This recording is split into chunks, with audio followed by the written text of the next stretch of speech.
Let's start with diabetes. Just really quickly. So many people still have this naive idea that diabetes came from eating sugar. And it's understandable people would have that idea because diabetes means you have too much sugar in your blood. But you didn't get that from eating sugar.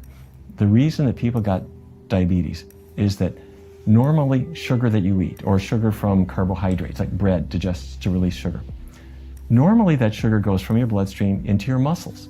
So that when you're running a marathon, your muscles are running on glucose and you're carbo loading in the days leading up to it so that your glycogen releases sugar into your blood to power your muscles. Yeah. If you've got type 2 diabetes, what happened is the sugar isn't getting into your muscles. It can't get in anymore. That's the problem. Why not?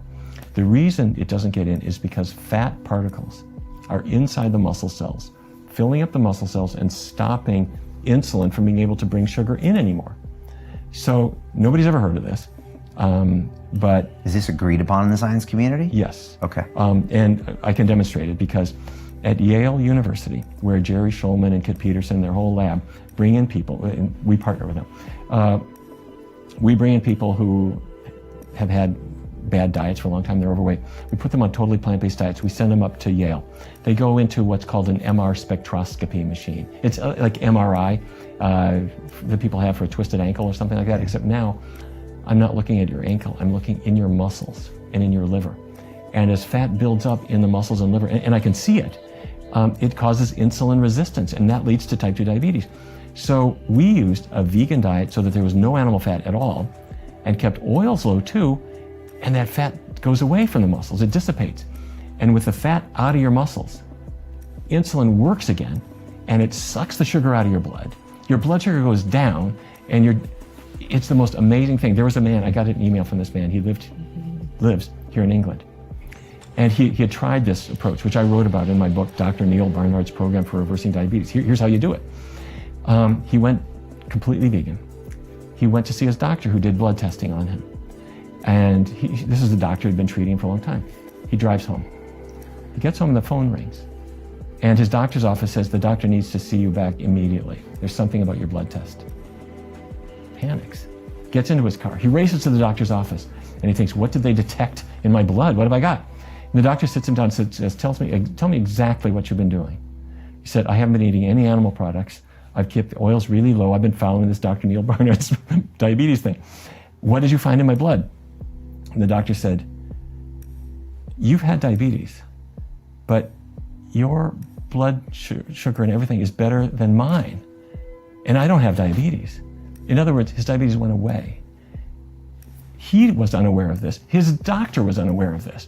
And when I talk to people on a day-to-day basis, it's astounding that nobody knows about the cause of type 2 diabetes. But yes, type 2 diabetes comes from eating fatty foods like meat and cheese. The fat gets into the muscle and liver cells, so insulin can't work anymore. Get rid of those foods, your insulin works again. That's plant-based fats as well. You got to watch those as well. Yes. Now, yes, exactly. So if you're eating lots of peanut butter and fried foods, it's not going to work. I do believe that the animal fats are probably worse because the saturated fat I think is especially bad. But yeah, I keep them all low.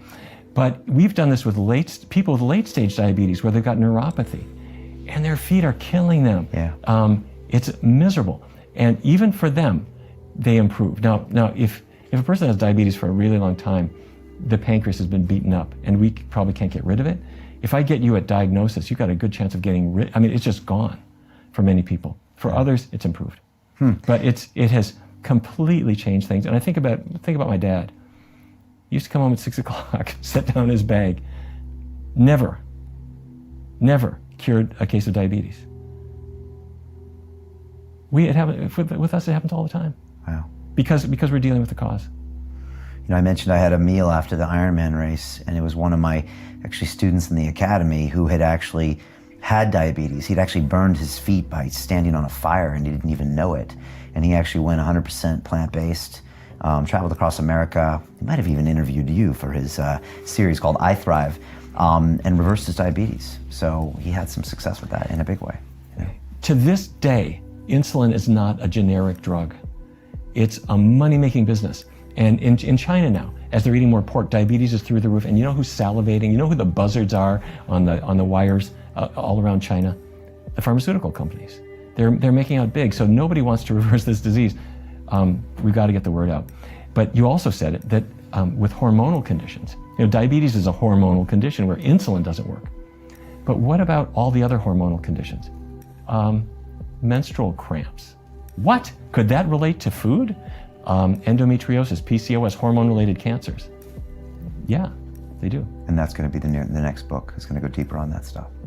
I was sitting at my desk one day, and the phone rang, and it was a young woman who said, "I can't get out of bed." I said, "What is it?" Many women have cramps, but in her case, it was like off the scale.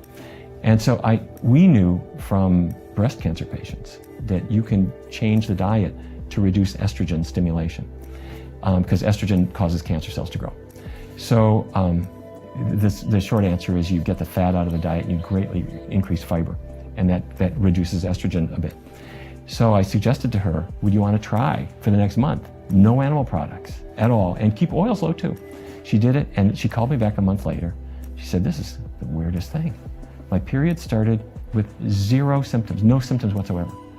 And she kept noticing that. And so I thought, well, this is cool. So I then did a randomized clinical trial with my friends at Georgetown University's Department of OBGYN, and it works. And I thought, okay, cramps aren't going to kill you, but breast cancer could kill you, or prostate cancer.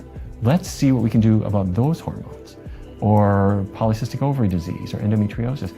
And what we've got here is a key to directing human biology in a way that we never had before. So anyway, I got all excited. And I said, I don't want to talk about diabetes right now. I want to talk about menstrual cramps. I want to talk about these things. So I wrote a book called Your Body in Balance.